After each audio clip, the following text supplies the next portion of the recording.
Subscribe करिए हमारे channel target UP TET CTET को और बेल आइकन को दबाइए।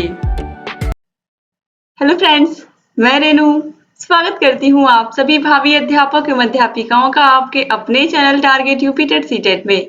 दोस्तों, आज से हम स्टार्ट करने जा रहे हैं आप लोग के सेकेंड पेपर के सभी इम्पोर्टेंट क्वेश्चंस, यानी कि जो आपका सेकेंड पेपर है प्रारंभिक शिक्षा के नवीन प्रयास, इसके अंतर्गत आपका जो फर्स्ट चैप्टर है प्रारंभिक शिक्षा हेतु प्रावधान एवं प्रतिबद्धताएं, इसी चैप्टर के अंतर्गत जितने भी बहुविकल्पी क्वेश्चंस हैं आज हम सभी को पढ़ने वाले हैं और आप सभी लोग इसको अच्छे से हल करने के लिए बिल्कुल रेडी हो जाइए। कितने क्वेश्चन आपके सही हुए हैं आप लोग को कमेंट बॉक्स में कमेंट करके हमें बताना है। तो चलिए हम यहाँ पर स्टार्ट करते हैं। पहला क्वेश्चन है, संविधान के अनुच्छेद 21A का संबंध है। ऑप्शंस हैं केंद्रीय विश्वविद्यालयों से, राज्य की उच्च शिक्षा से, निःशुल्क एवं अनिवार्य शिक्षा से या फिर माध्यमिक शिक्षा से। दोस्तों, संविधान के अनुच्छेद 21A में 6 से लेकर के 14 वर्ष तक के बालकों की निःशुल्क एवं अनिवार्य शिक्षा को मौलिक अधिकार के रूप में लिया गया है, यानी कि हर एक बच्चे का मौलिक अधिकार है कि वो 6 वर्ष से लेकर के 14 वर्ष तक की शिक्षा को ग्रहण करे, यानी कि कक्षा 1 से लेकर के कक्षा 8 तक की जो शिक्षा है सभी बालक बालिकाओं के लिए बिल्कुल निःशुल्क है। तो इसीलिए यहाँ पर राइट आंसर क्या होगा? ऑप्शन सी, निःशुल्क एवं अनिवार्य शिक्षा से। अब हम आगे बढ़ते हैं। क्वेश्चन नंबर 2 है, निःशुल्क एवं अनिवार्य शिक्षा का प्रावधान किस अनुच्छेद में है? ऑप्शंस है अनुच्छेद 21A, अनुच्छेद 25, अनुच्छेद 28 या फिर अनुच्छेद 46। तो इसका आंसर आपको क्वेश्चन नंबर 1 में ही मिल गया है। निःशुल्क एवं अनिवार्य शिक्षा का प्रावधान अनुच्छेद 21A में किया गया है। तो यहाँ पर राइट आंसर हो जाएगा ऑप्शन नंबर ए। इसके बाद आगे बढ़ते हैं। क्वेश्चन नंबर 3 है, हमारे संविधान के किस अनुच्छेद में 14 वर्ष की आयु के बालकों को निःशुल्क व अनिवार्य शिक्षा का मौलिक अधिकार माना गया है? यहाँ पर कहा गया दोस्तों कि हमारे संविधान के किस अनुच्छेद में 6 से लेकर के 14 वर्ष तक की आयु के बालकों को निःशुल्क एवं अनिवार्य शिक्षा का मौलिक अधिकार प्राप्त है। तो इसका भी आंसर क्या है? अनुच्छेद 21A। तो राइट आंसर हो जाएगा आपका ऑप्शन नंबर डी।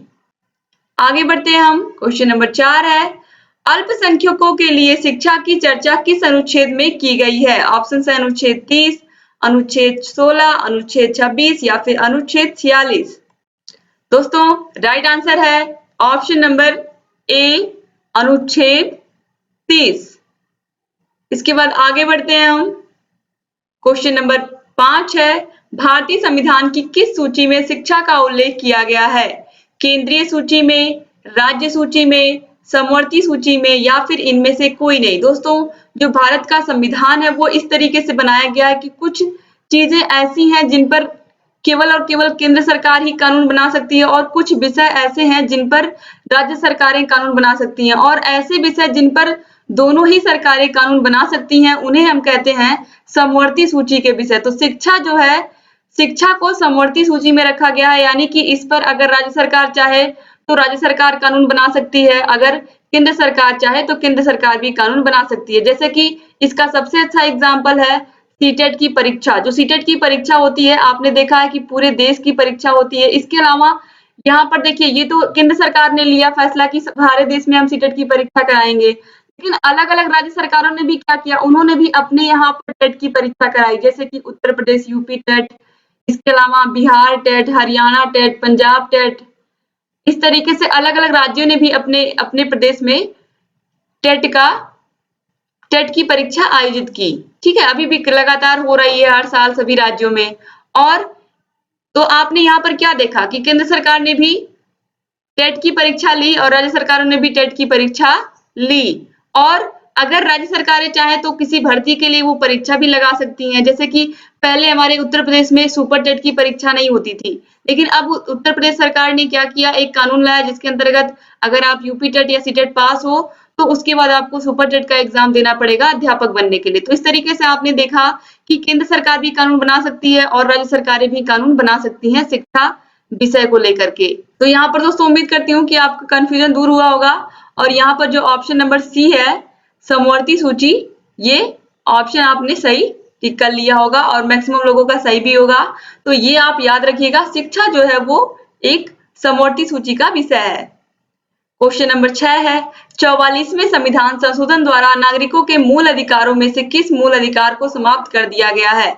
ऑप्शन है स्वतंत्रता के अधिकार को, समानता के अधिकार को, संपत्ति के अधिकार को, शोषण के विरुद्ध अधिकार को। दोस्तों जो 44वां संविधान संशोधन है इसके अंतर्गत जो संपत्ति का अधिकार है, यहाँ पर देखिए ऑप्शन नंबर सी जो है आपका संपत्ति का अधिकार, इसको मूल अधिकार से बाहर निकाल दिया गया है। यानी कि पहले मूल अधिकार 7 थे, लेकिन जब संपत्ति के अधिकार को बाहर निकाल दिया गया तो टोटल बचे 6 मूल अधिकार। तो इस समय हमारे संविधान में 6 मूल अधिकार बचे हुए हैं और संपत्ति का अधिकार उसमें नहीं है। तो ये आप लोग याद रखिएगा। अब हम आगे बढ़ते हैं। क्वेश्चन नंबर 7 है बाल अधिकार का प्रस्ताव किसने पारित किया था? ऑप्शंस हैं संयुक्त राष्ट्र संघ ने, यूनेस्को ने, भारत सरकार ने या फिर उत्तर प्रदेश सरकार ने। तो इसका जो राइट आंसर है आप सभी लोगों को पता है कि जो बाल अधिकार का प्रस्ताव था वो पास किया था संयुक्त राष्ट्र संघ ने। इसके बाद आगे बढ़ते हैं। अब देखिए नेक्स्ट क्वेश्चन इसी से संबंधित है कि संयुक्त राष्ट्र संघ ने बालकों के अधिकारों की घोषणा कब की थी?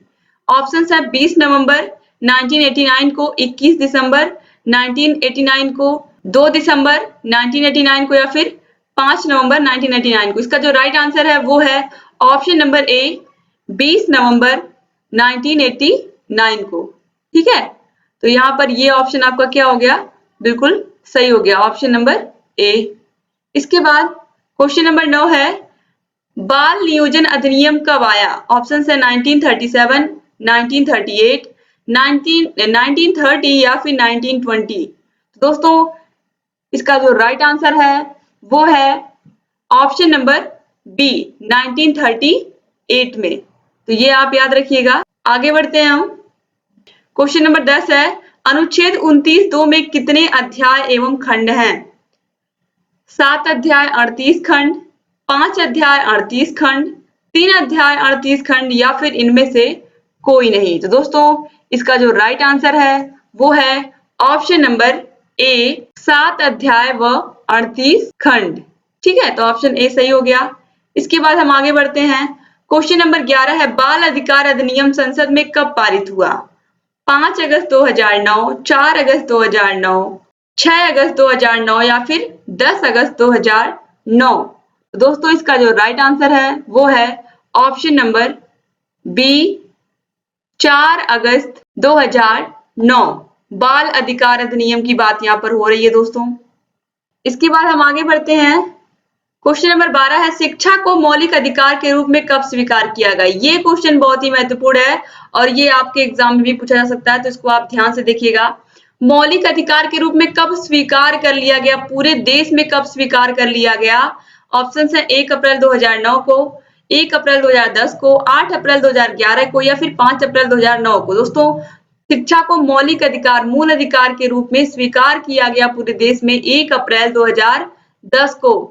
तो यहाँ पर आपका जो राइट आंसर हो गया ये हो गया ऑप्शन नंबर बी। और ये क्वेश्चन बहुत ही महत्वपूर्ण है, इसको आप लोग जरूर अच्छे से याद रखिएगा क्योंकि ये राइट टू एजुकेशन एक्ट के अंतर्गत आता था और इसको 1 अप्रैल 2010 को पूरे देश में लागू कर दिया गया था। तो इसलिए बहुत ही महत्वपूर्ण है क्योंकि यहाँ पर देखिए स्वीकार किया गया, इसी को आप याद रखिएगा। ठीक है, आगे बढ़ते हैं। क्वेश्चन नंबर 13 शिक्षा को किसी निश्चित स्तर तक सभी लोगों को अनिवार्य एवं निःशुल्क रूप से उपलब्ध कराना है। समाजीकरण, मानवीकरण, सार्वभौमिकरण या फिर विद्यालयीकरण। दोस्तों इसका जो राइट आंसर है वो है ऑप्शन नंबर सी सार्वभौमिकरण। सार्वभौमिकरण का मतलब दोस्तों होता है कि जो शिक्षा है उसको सभी स्तर तक निःशुल्क एवं अनिवार्य, जिस तरीके से बनाया गया है हमारे संविधान में मूल अधिकार के रूप में, इसी तरीके से सभी बच्चों तक ये शिक्षा बिल्कुल निःशुल्क रूप में उपलब्ध हो, चाहे वो समाज के किसी भी वर्ग, किसी भी जाति, किसी भी धर्म के हों, सभी लोगों को समान रूप से शिक्षा मिले और जो शिक्षा का अधिकार मौलिक अधिकार के रूप में बनाया गया है उसका सही रूप से पालन हो। इसी को हम कहते हैं सार्वभौमिकरण। ठीक है, आगे बढ़ते हैं हम। पटेल एक्ट क्या है देखते हैं। क्वेश्चन नंबर 14 है पटेल एक्ट संबंधित है निःशुल्क एवं अनिवार्य शिक्षा के विरोध से, अनिवार्य प्राथमिक शिक्षा पर बने कानून से, प्राथमिक शिक्षा में गुणवत्ता व परिमाणात्मक वृद्धि से या फिर पूर्व प्राथमिक शिक्षा से। दोस्तों इसका जो राइट आंसर है वो है ऑप्शन नंबर सी प्राथमिक शिक्षा में गुणात्मक व परिणात्मक वृद्धि से। तो ऑप्शन सी जो है वो बिल्कुल सही है।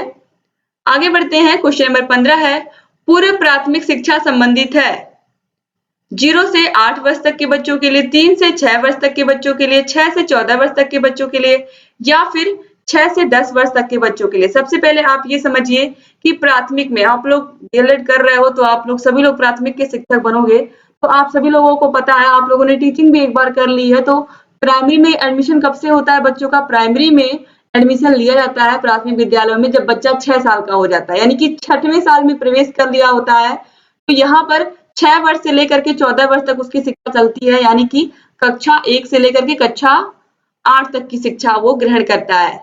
तो यहाँ पर प्राथमिक विद्यालय में उसने कक्षा 1 से 5 तक का शिक्षा ग्रहण किया, उसके बाद उच्च प्राथमिक विद्यालय में गया तो वहां पर उसने 6 से 8 तक की शिक्षा ग्रहण की।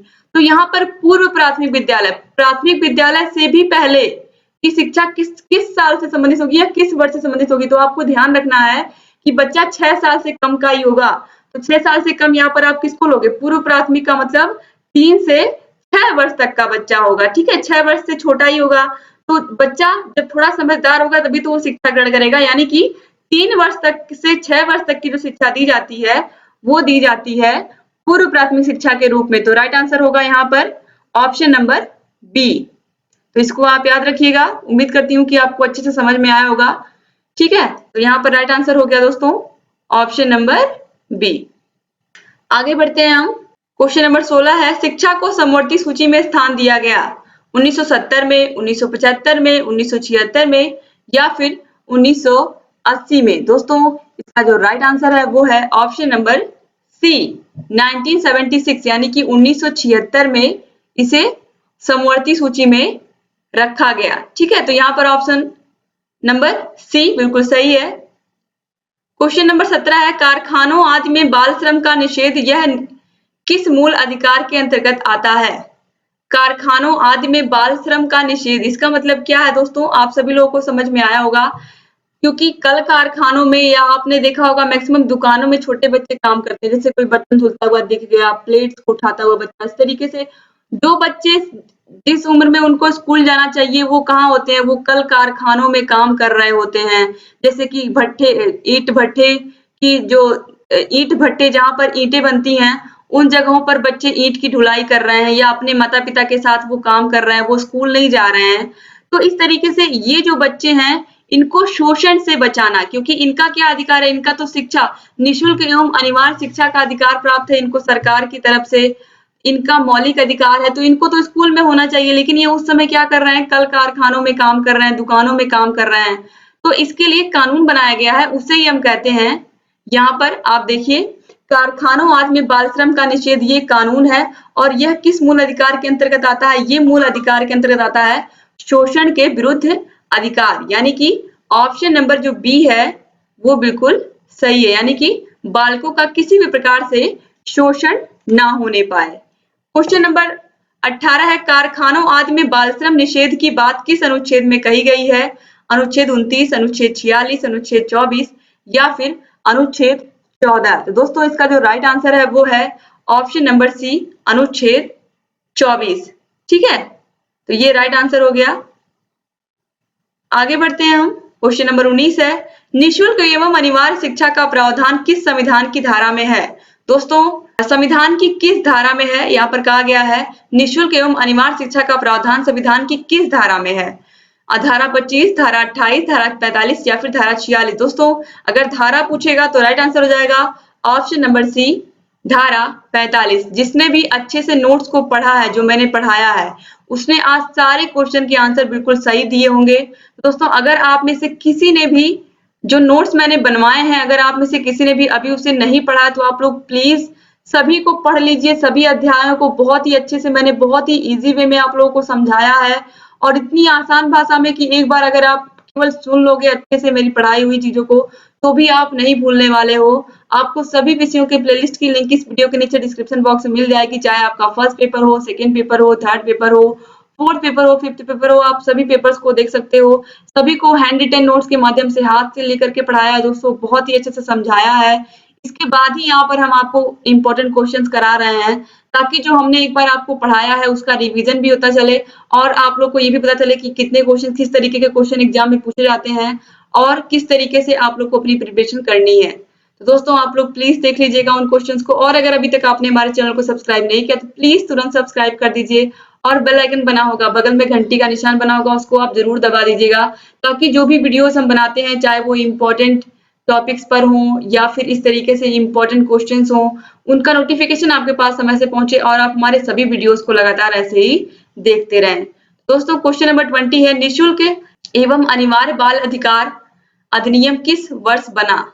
सन 2000 में, सन 2009 में, सन 2014 में या फिर सन 2015 में? तो दोस्तों निःशुल्क एवं अनिवार्य बाल शिक्षा अधिकार अधिनियम 2009 में बनाया गया, यानी कि इसी को हम कहते हैं राइट टू एजुकेशन एक्ट 2009। ठीक है, तो यहाँ पर ऑप्शन बी जो है वो बिल्कुल सही है। ठीक है, तो ये आपका क्या हो गया, ऑप्शन बी बिल्कुल सही हो गया।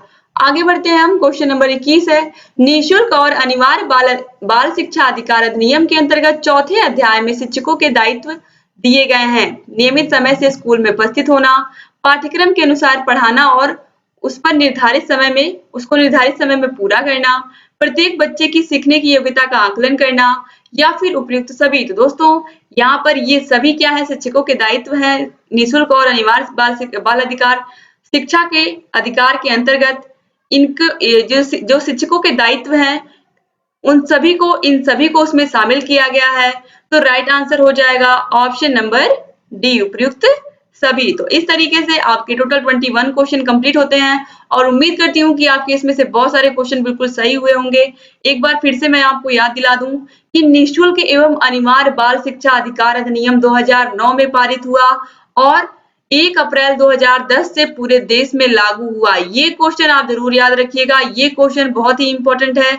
इसके अलावा अनुच्छेद 21A क्या कहता है, 6 से लेकर के 14 वर्ष तक के बालकों की निःशुल्क एवं अनिवार्य शिक्षा की बात करता है अनुच्छेद 21A, क्योंकि ये क्या है, 6 से लेकर के 14 वर्ष तक के बालकों को निःशुल्क एवं अनिवार्य शिक्षा प्रत्येक बालक का मौलिक अधिकार है।